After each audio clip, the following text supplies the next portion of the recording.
And I've been working outside. We are still trying to figure out systems here. And I just now had basically been able to turn this on. And welcome to all of you out there. It's awesome to have you with us.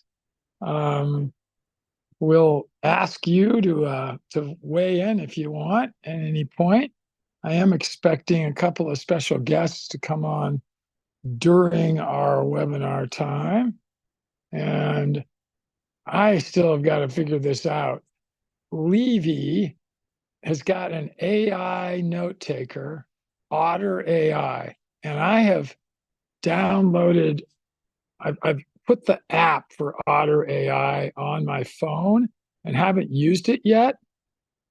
If whoever Levi is, or Levy, it's either Levy or Levi, but if you're there, Levy, we'd love to chat briefly with you because you might be able to help teach the group about Otter AI. So Mark, be looking to see if we can unmute Levy's Sure. get Yeah. something. Yeah. Yeah. He's able to talk now. I think if he wants. So he's muted Oh, himself. okay. He muted Yeah. himself. All right. Yeah, I do Right. see that that's done. So I'd love to understand how that works. Um, guess who's not here? I hope she's all right.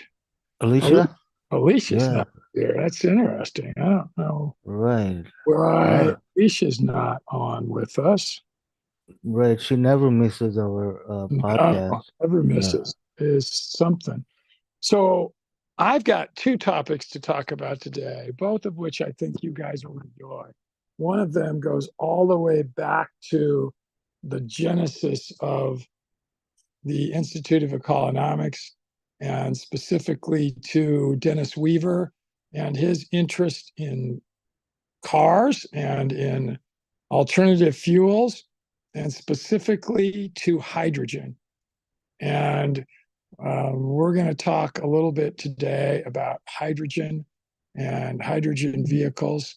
And I'm probably going to log in because I think I can do it also, Mark. And we'll see if there's any kind of a feedback and that's not going to work. I can log in on another computer, and I'm on my phone right now, and I have a whole bunch of websites that I want to show about hydrogen vehicles, or you Okay. could actually go in and look for some. Um, Right. I could probably pull up. Hydrogen fuel cells is what they're called. There was big news the day before yesterday about a new company that is just beginning to manufacture in this space. Right now, as of July of this year, in a Car and Driver article, there are only 17,000 hydrogen powered vehicles on the roads in the US, and they're all registered, at least in California. And the article that I was reading, and I wish I would have taken the citation of it down, the source, because I didn't. It said this is a new one that just came on the market, and I can't find the source of it again. And maybe it was on Facebook. It might have been where I saw it. It supposedly gets 900 gallons to a tank of gas, and all the rest that are on the market. Hyundai makes one. Um, Toyota makes one. One other major car manufacturer makes one. Hyundai, Toyota, maybe Nissan.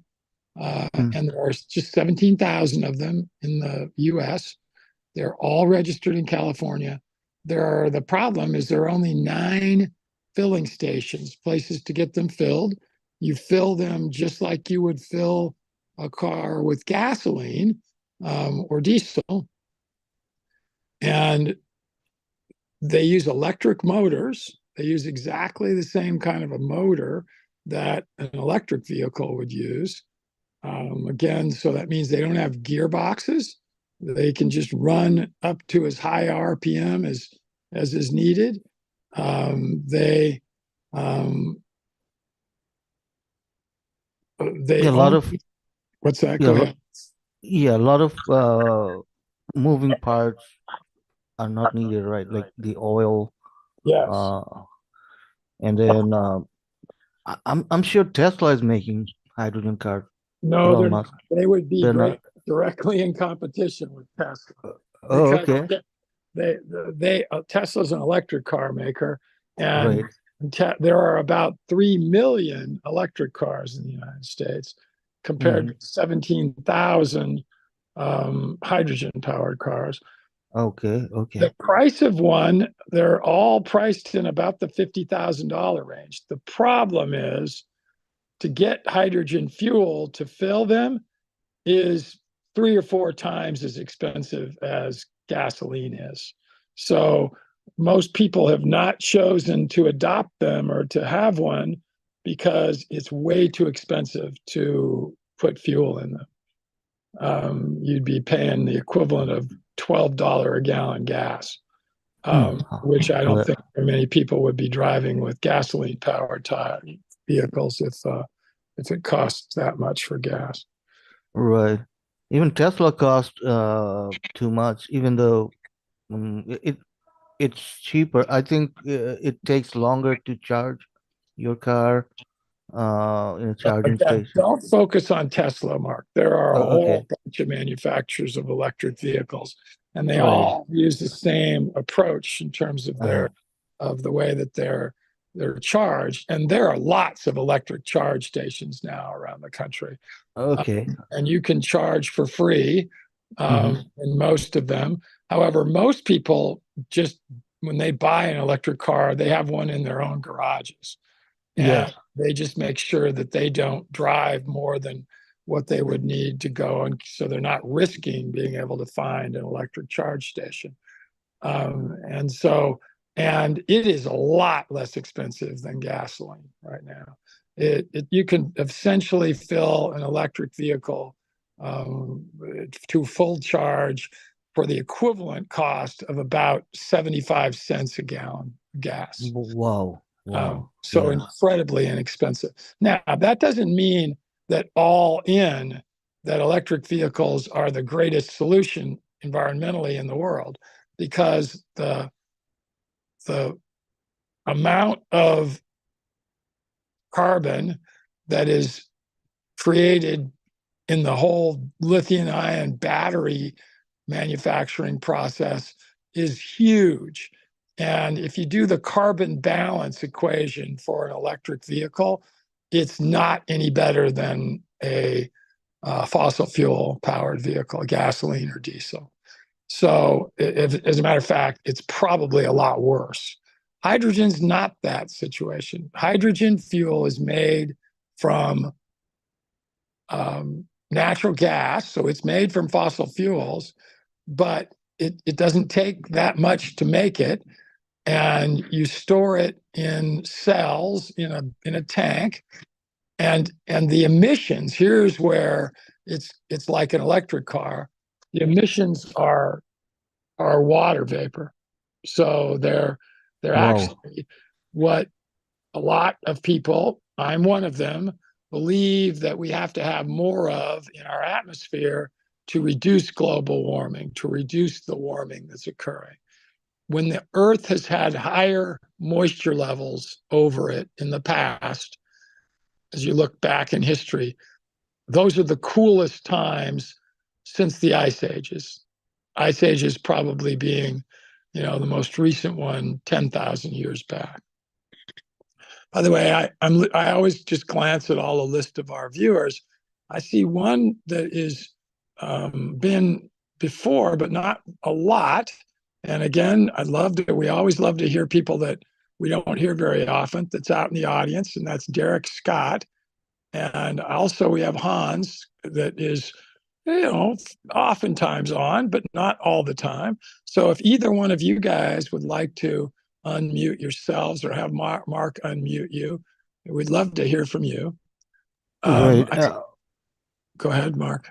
Yeah, Hans says his Zoom had turned down his speaker volume. I hope everybody's hearing all right. I hope your volume is up again. And yeah, anybody would like to talk, I will unmute you. Yep. Okay. I'm not looking at the chat, everybody. I want to make sure that I'm concentrating on seeing you. Hans put his hand up, and so I Yep, think he's unmuted. unmuted. Okay, so commenting on the volume, when you first sign into a Zoom session, there's the option to test your speaker and microphone. Right. And I hadn't done that for a long time, but I was having problems with people not hearing me. And so You're coming across really well here, Hans. Yeah, well, I changed it to maximum volume, so there shouldn't be any problem hearing me this time. Yeah, no, you're coming through loud and clear. So following your webinar, there's a very good webinar on professional waterworks for collecting rainwater Okay. at waterworks.com. They told me not to share the link, but I can share the address.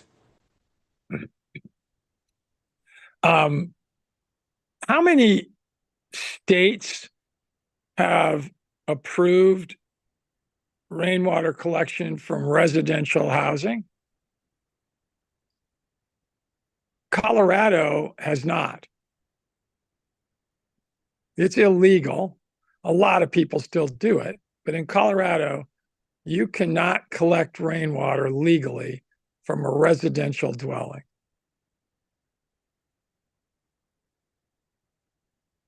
Yes, so I believe in Arizona that they finally recognized that was an error because otherwise that water gets wasted just by being flushed out, and quickly down the river and never has a chance to be absorbed into the landscape. So there's no good argument to not allow it, Hans, but I mean, I'd love to debate somebody that would try to give an argument for why you wouldn't allow rainwater collection, but from a residential circumstance. But again, there are people that will give arguments against it, and therefore it is illegal in a number of states, Colorado being one of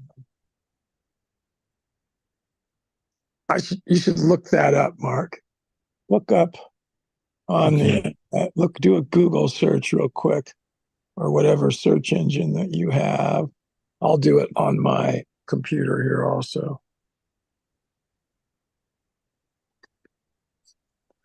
Because I think there's less states that it's illegal in than there. I'm doing a search saying in what states is residential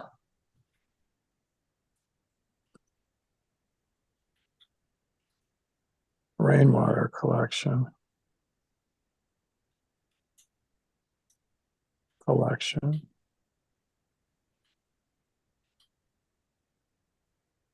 illegal.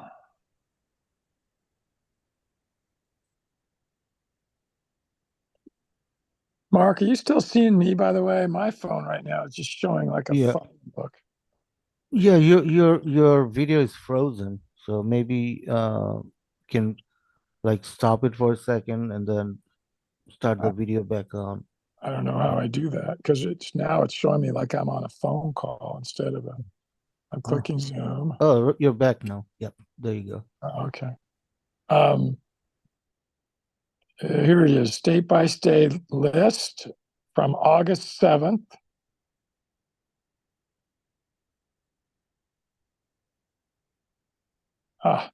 This site's got so many, you can't scroll down it for any little bit without it telling you you got to buy something. Oh, it keeps going. It's not telling me yet. I don't even know if it's going to. Rainwater, Alabama, no restriction. Alaska, no restriction. Arizona, no restriction. Also, Hans, in Arizona, not only is there no restriction, but the state offers incentives. Yeah, it looks to me like you can get tax incentives if you do it. Yes, so that's the result of people agitating for them to examine the the actual outcome of the law. I believe that the law was originally made because of people wanting to get that water as a water right for themselves that they then could profit from. Yeah. But as it comes in fact, it usually is all wasted. So the law had a contrary effect on its desire. Arkansas has limited allowances. You can't drink it, however. So it can't be used for potable purposes. California has limited, biggest state in the country. And what does it say?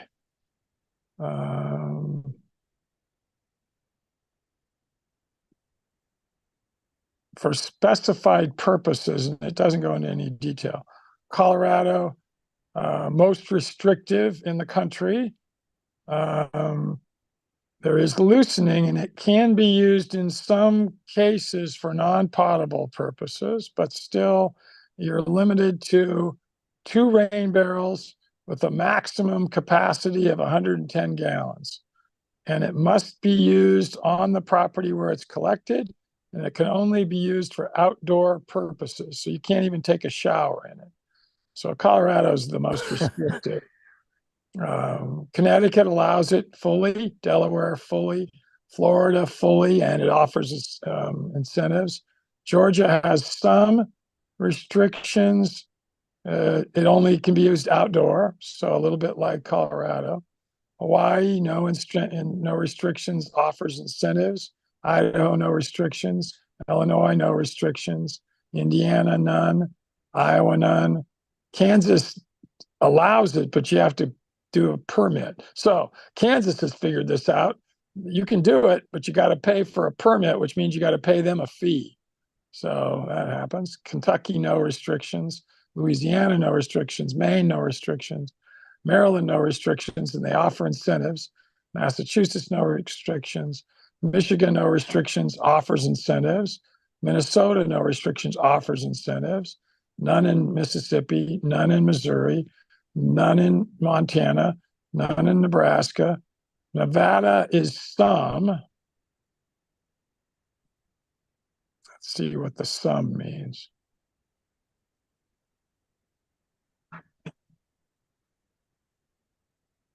It doesn't look like it has much. It only says you can store 20,000 gallons. Remember what I said for Colorado? You can store 110, 255-gallon barrels. That's terrible. That's awful. New Hampshire is no restriction. New Jersey, none, offers incentives. New Mexico, none, offers incentives. None in New York. No restrictions in North Carolina, offers incentives. North Dakota might require a permit, but you can use it. You can do it. Ohio, some restrictions. It looks like they want you to pay you money. You can't use it.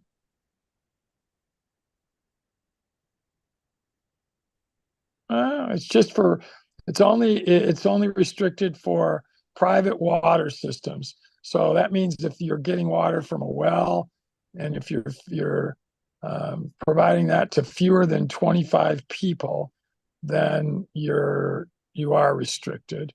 Alicia, you're here. We were worried about you. You weren't around earlier. Yeah, she's Oklahoma, back. no restrictions. Oregon, some restrictions, but it offers incentives. That one's weird.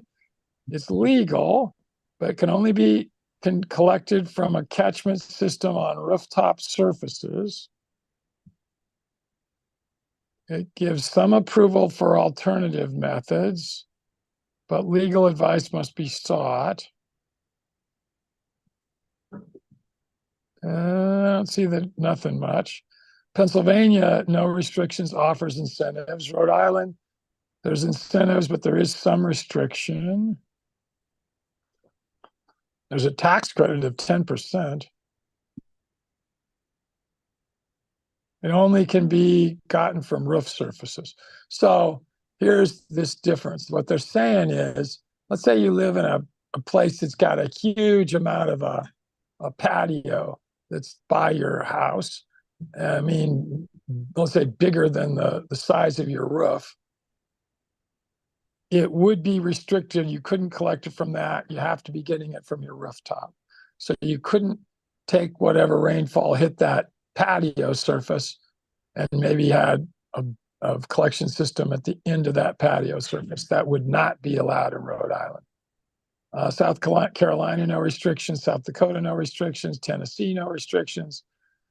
Texas, again, offers incentives, but some restrictions. It must be designed, must be incorporated into the design of a building. And you have to tell the municipality if you're getting your water from a municipal source. So if you get city water, as we call it in Texas, you'd have to tell the municipality that you're doing it. Okay. Utah, some restrictions.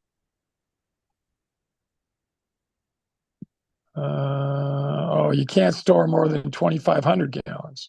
So what was Minnesota was 20,000, Colorado's 110, and Utah's at 2,500. Vermont, no restrictions. Virginia has some. And there also is an income tax credit. So it looks like it's, it says that it's got to be non-potable. So there's the restriction. Washington, some restrictions. That's got to be.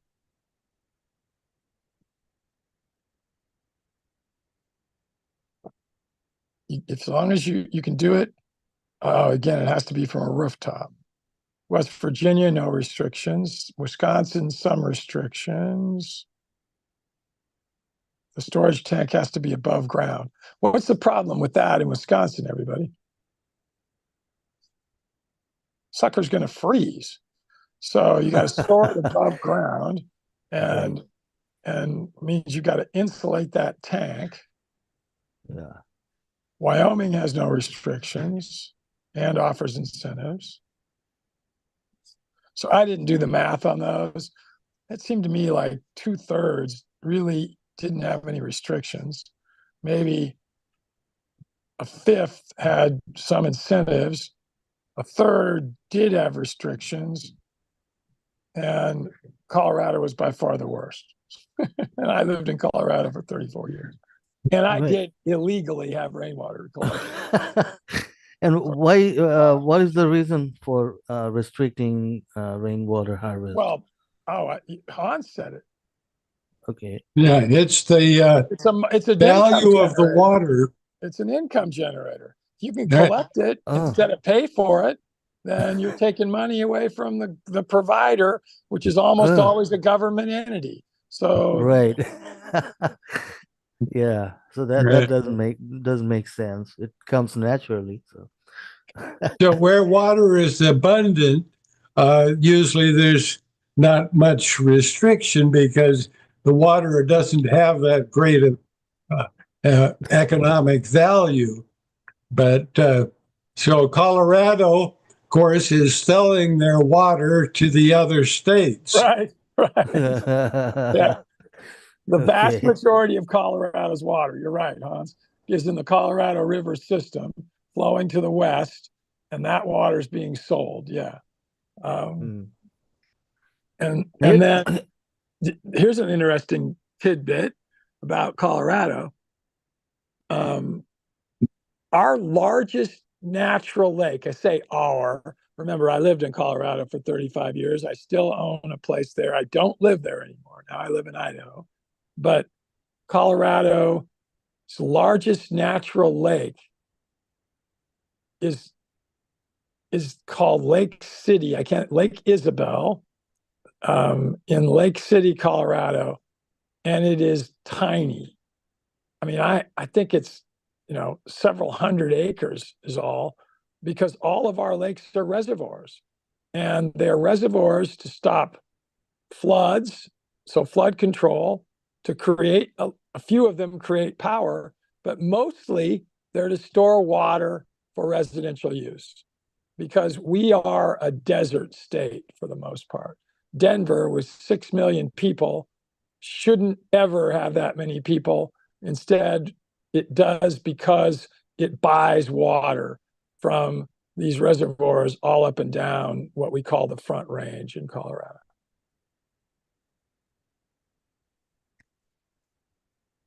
So, yeah, that's an interesting water situation.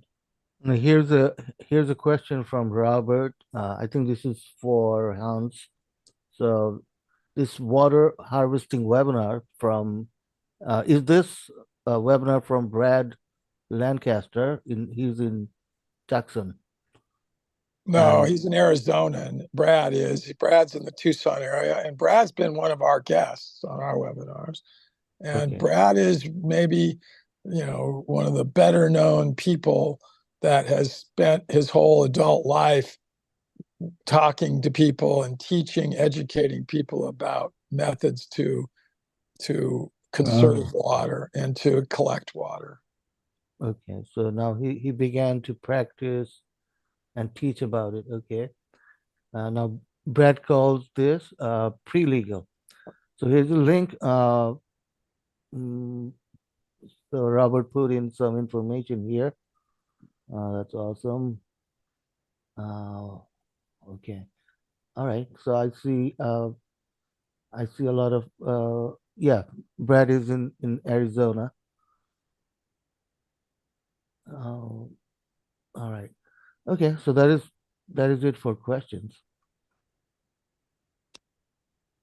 Anybody else use Otter.ai for a note taker? Here's Levi. Yeah, but he's muted himself, so that's why Right. I don't think he wants to talk. And honestly, I hope I'm wrong.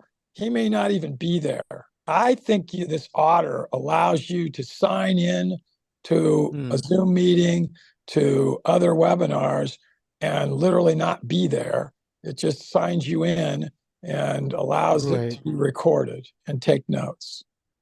Correct. Yes. Maybe he will listen to it later. Right. Have any of you bought one of these AI systems, not ChatGPT? It will do this, but it's hard, and it doesn't do it with large documents, but that will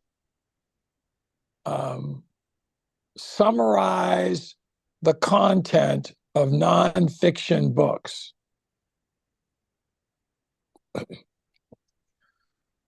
I did acquire one, and I'm a fan of this particular area, and I'm going to read you something from it in just a second, because I did a book because I wanted to talk about this just a little bit today. The book is called Into Thin Air, and it's about climbing huge, tall mountains in the Himalayas. And it's written by John Krakauer, who has written a bunch of really cool books. He's a very good writer. And I asked this AI program that I bought, this AI app, all I did was told it the title of the book. I just said Into Thin Air. I didn't even give it the author. I was actually thinking there might be another book, and it might come back to me and ask questions about which of the 2 or 3 or however many Into Thin Air books that are out there did I really want to get the summary of. then I'd make a choice of how many words I want the summary to be.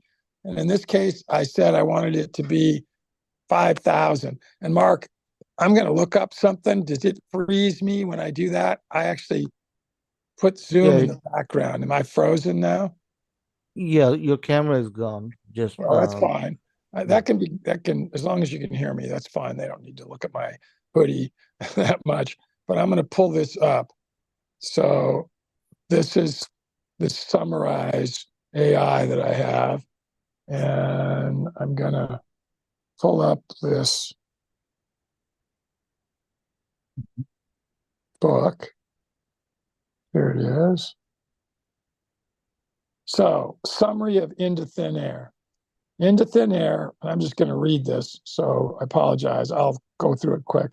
Into Thin Air, a nonfiction book by John Krakauer, recounts his harrowing experience during the 1996 Mount Everest disaster, when 8 climbers lost their lives in one of the deadliest seasons on the mountain. The narrative serves as both a personal account and a critical examination of the commercialization of high altitude climbing, as well as the ethical dilemmas faced by climbers and guides in extreme conditions.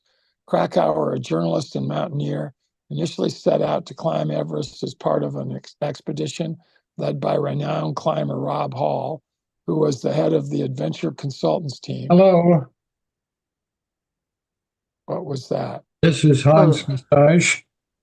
Yes, go ahead. Hans, did you want to throw something in? I was talking about something. What'd you have? I'm sorry, I was trying to answer a phone call here.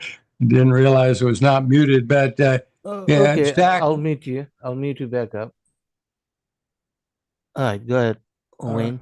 And the thrill of adventure, as well as the allure of the mountain's mystique. Throughout the narrative, he grapples with the challenges posed by the mountain's extreme altitude, weather conditions, and the psychological stress experienced by climbers. I've probably read this book 5 times, by the way. Everything it's said so far is really accurate, so I'm not quoting anymore here. And by the way, I said, give me 1,000 words. So I'm not going to continue reading. That was maybe 200 of the 1,000 words that it gave. When I read it, though, it was amazing how well it summarized the book. And it did it in less than 1,000 words. So somebody else in the chat, give me another book that you've read. And don't say the Bible, by the way, but give me another nonfiction book that you've read that you love and you've read it a whole bunch of times, and tell me what the title is, and I will put it in this program. Because this program's not free. If I remember, it costs a good amount. And tell me, just give me the title, and I'll do the summary. And it'll take about 10 seconds, by the way, to do it. It actually takes longer to type it than it does anything else.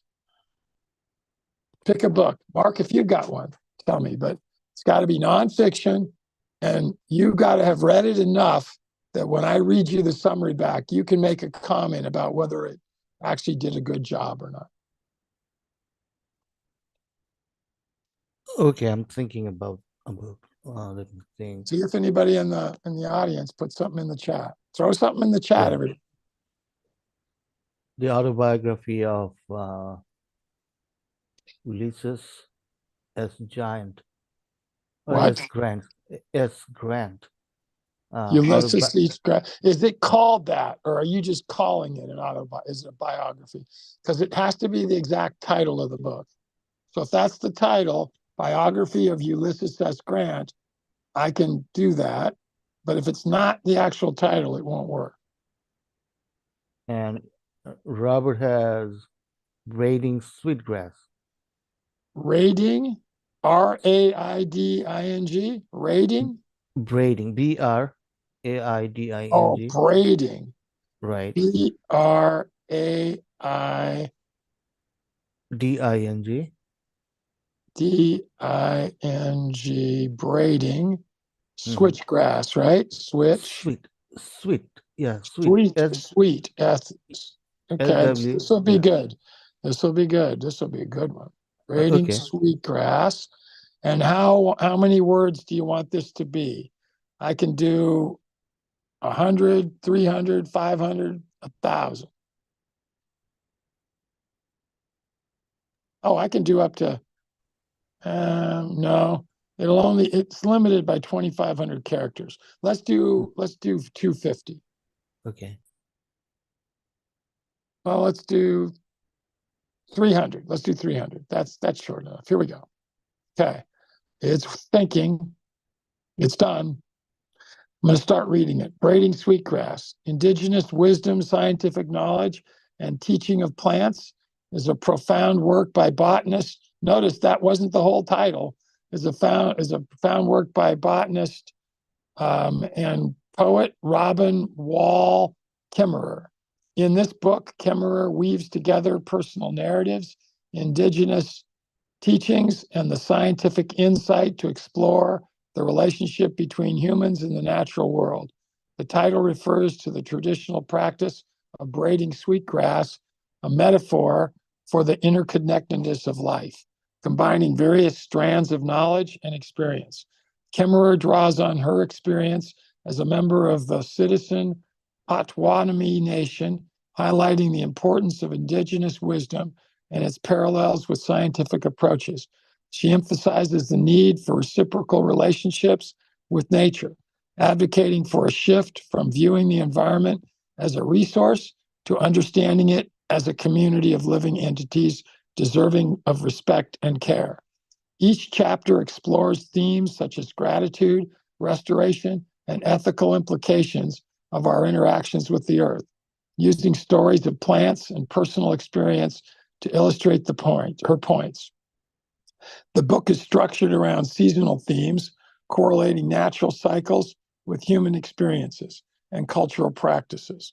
Kimmerer invites readers to recognize the deep knowledge that plants and nature offer, encouraging a sense of responsibility and connection to the environment.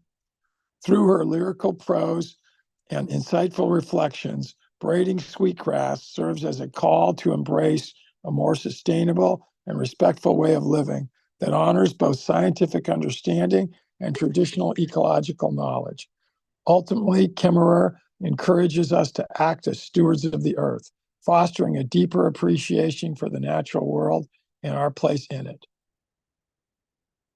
I've read it. I've only read it once, and it sounded pretty good to me, but let's let Robert chime in. How did that sound as a summary?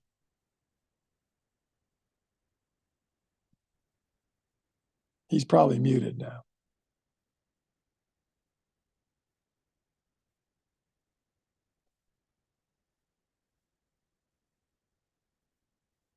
No, I can unmute, let me see if Robert, I'll allow him to talk.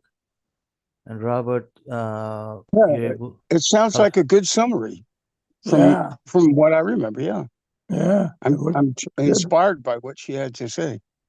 That's a great summary. Cool. How much you have to pay for that? The AI Yeah, service. I think it was $40, maybe. I'm not positive, Robert. That's a month or annually? No, I Maybe. think I paid that one time, so I don't think there's any subscription base of it. Well, that sounds great. If somebody else has another book, let's try it. Who had the biography of Ulysses S. Grant? And is that what the actual title was? Let's try that one. yeah, Alicia had that All right, biography of Ulysses. we're going to try that one. And Hans, the title of this app is AI Chat.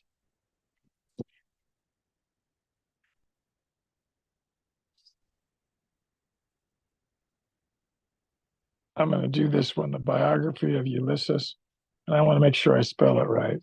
So biography.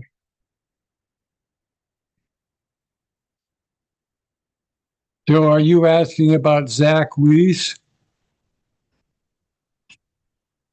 No, biography. And interestingly, Is that how he's also been a guest of ours? No, she said biography of Ulysses S. Grant, the president. So Ulysses, how's that spelled, Mark? U-L-Y-S-E-S. Okay, let me. Okay, no, it's ULESSES.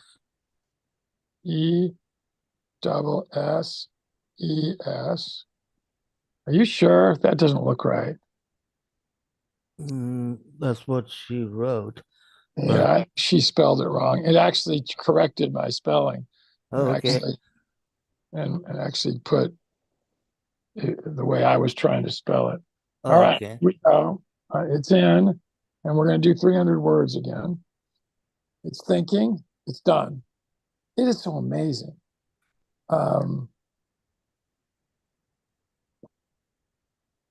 Okay.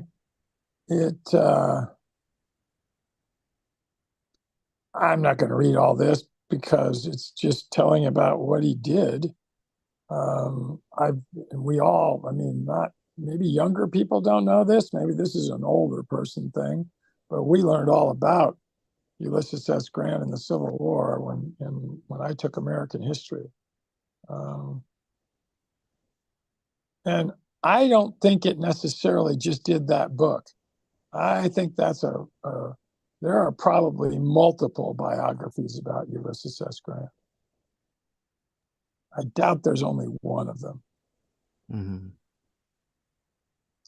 That's why unique books like that Braiding Sweetgrass, I mean, it told us the author name. I didn't put that in. Right. I didn't put Krakauer's name in for Into Thin Air either.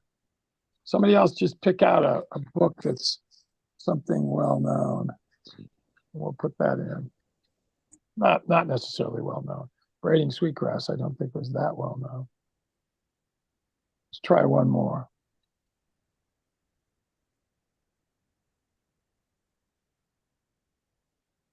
This rainwater collection was a good one.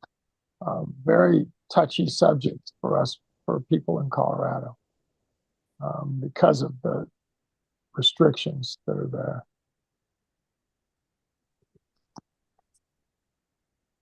Anybody else throw another book name in there, Mark? No, I don't see another name. Can I suggest one? Yeah, give us one. Okay.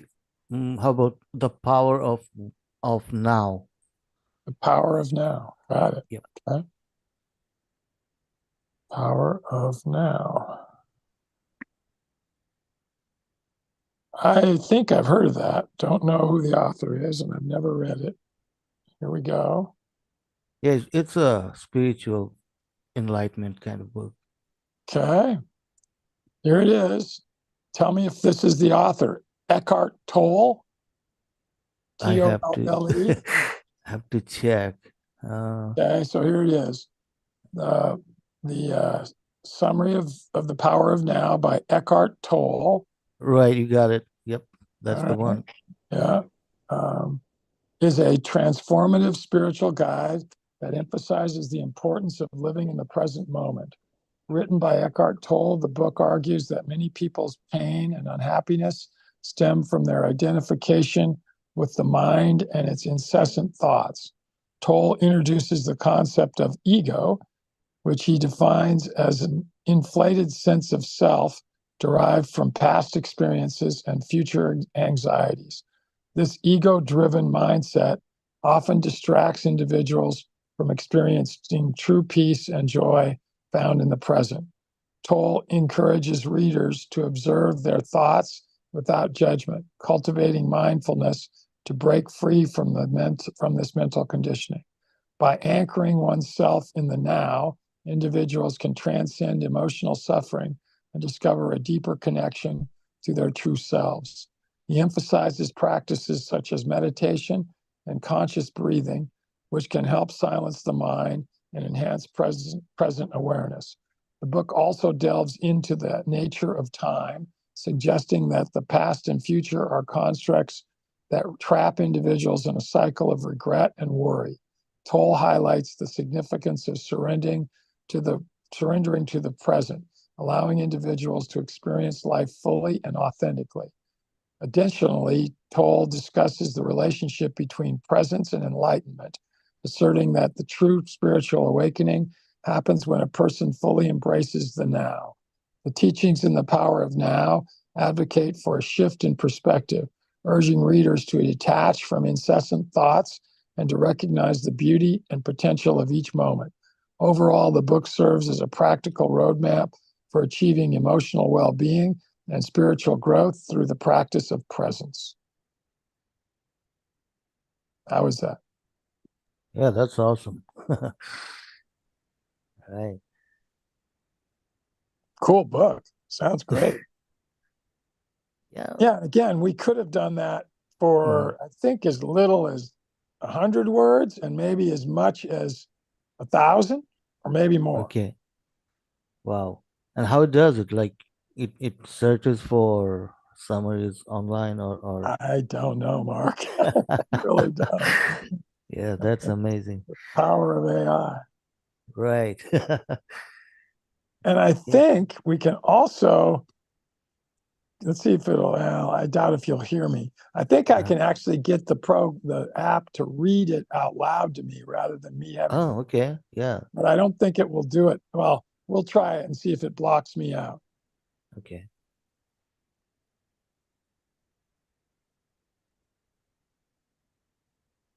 Were you hearing that? No. No, I didn't hear No. anything. No. See, I think Wait, that, yeah. can I ask you how many words can you have in your request in your Well, your yeah, that's subscription? what I was saying.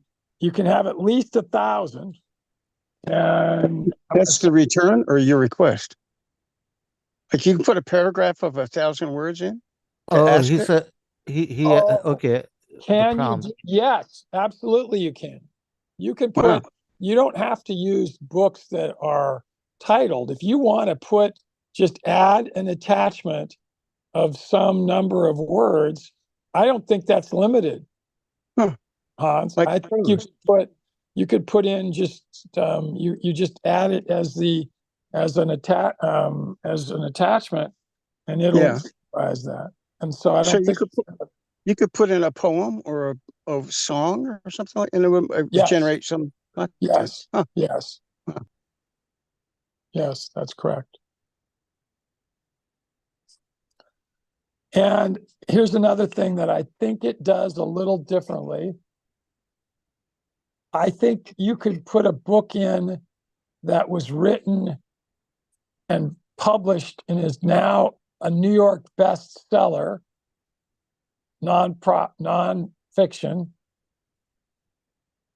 that was published last week, where if you put that into Chat GPT, it would tell you, I can't give you any information on that because my knowledge only goes as far as September of 2023. I think that's still the date that Chat GPT works to. So we're coming up with all these new AI options or opportunities that aren't attached just to OpenAI.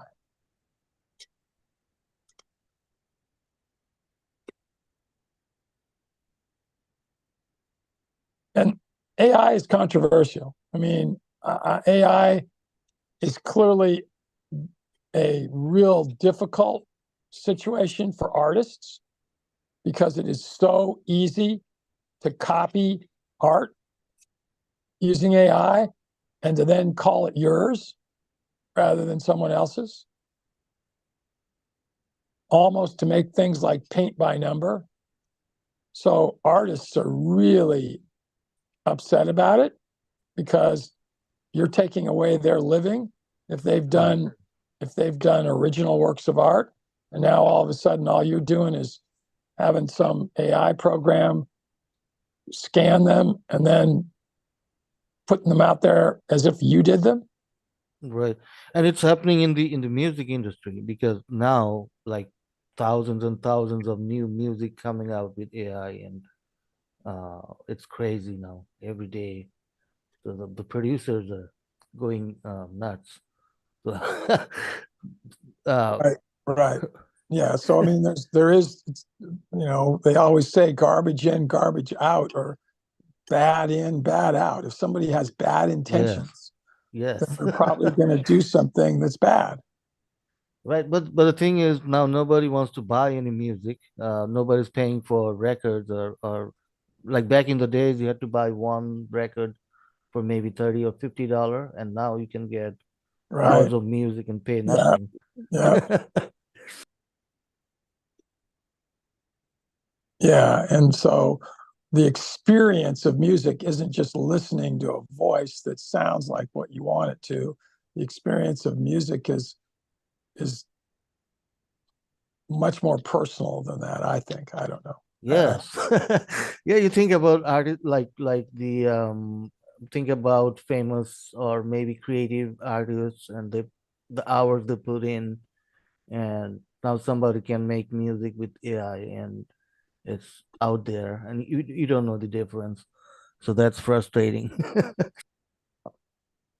And everybody, he's not saying it, but Mark is a musician, a drummer, and a very good one. And then I've mentioned this before. My wife is a artist, and she does just about any kind of art that you might imagine. But what she particularly focuses on is colored pencils, and that is so easy to copy with AI.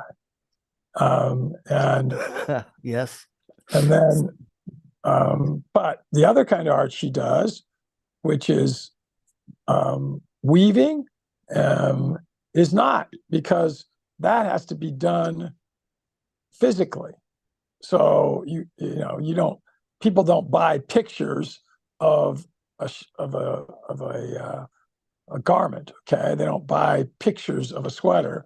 Instead, they would buy the actual sweater that would be made by someone, and therefore they are getting something original. They're not AI. AI can't duplicate that. Now, AI could put together all the plans for how you could make that, but you still have to do the physical work to get it done. Yeah, and my wife is also an artist, and I told her that you don't need all this, you just need a computer, and she's laughing at me like, no, computer cannot do this. Yeah, yeah, that's right. I mean, yeah, a computer with a printer that would use oil paint, for example, can easily do an oil painting by AI. Now, that's where if a computer could control a loom, which I'm sure it can, you could copy using AI a rug or a sweater made on a loom. So my wife does knitting that is seamless. So she starts at one location and does the entire garment, like say a sweater, a long sleeve shirt of something, all without a seam. So there aren't seams that make the arms, for example.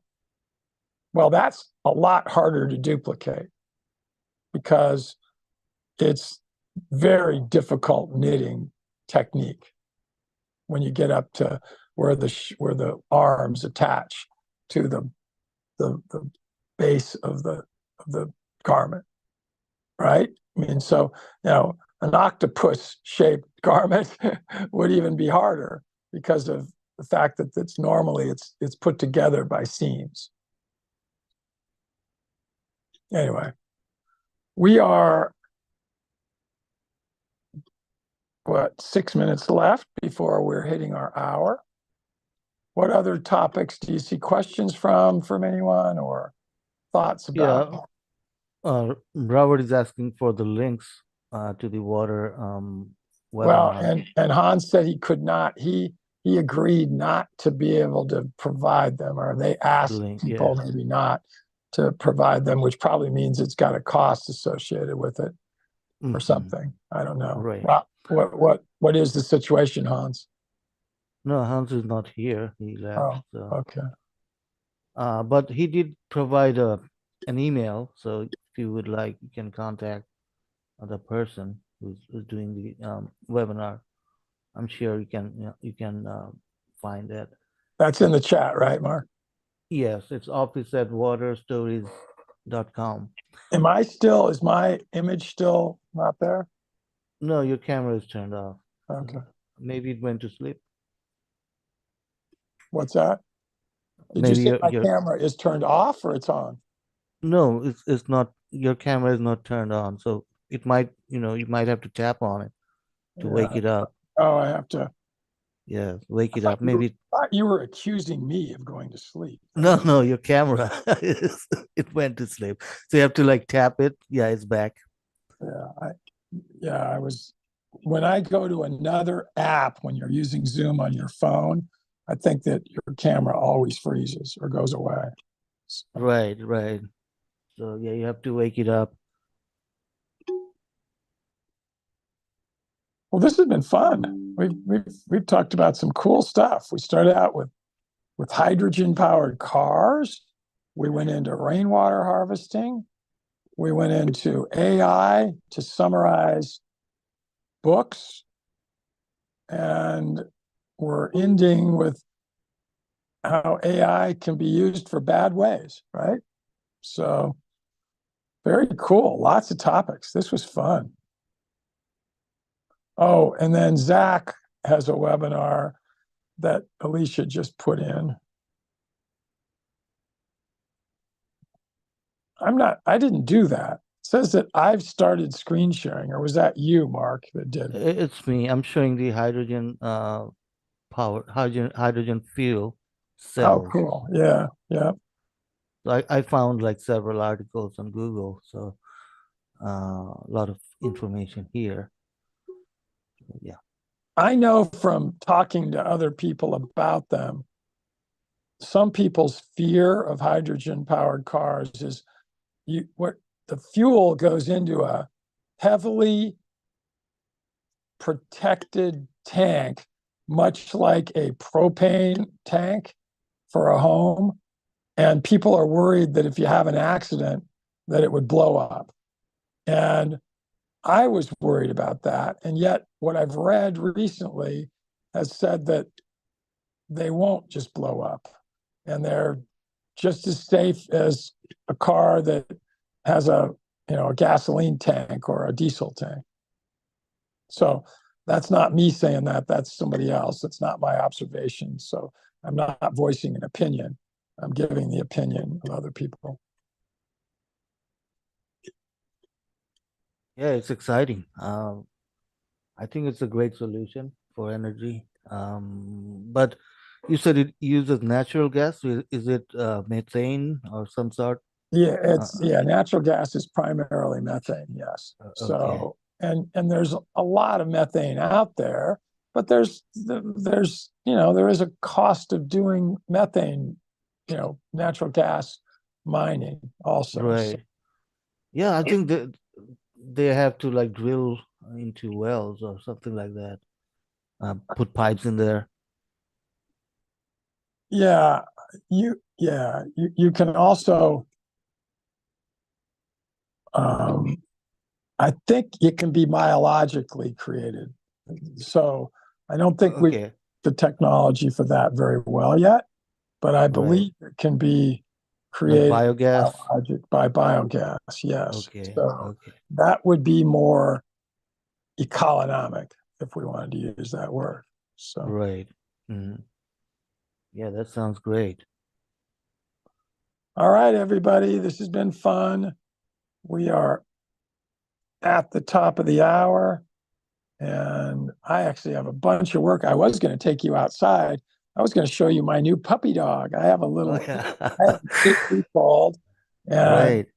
um, That's the one you got from Washington State? Yes. Did I show that Good. last week or did we not? No, we didn't do one last week, did we? No, Yeah, no, no, we okay. did. We You did. went, And yeah, yeah, I did show the puppy there, didn't I? right.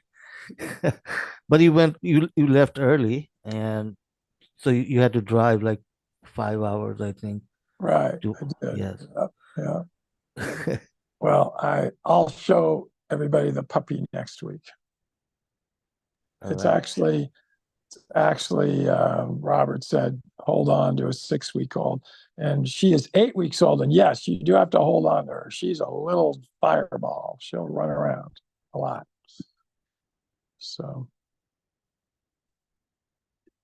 all right. Well, hey, everybody. Love you. Appreciate you.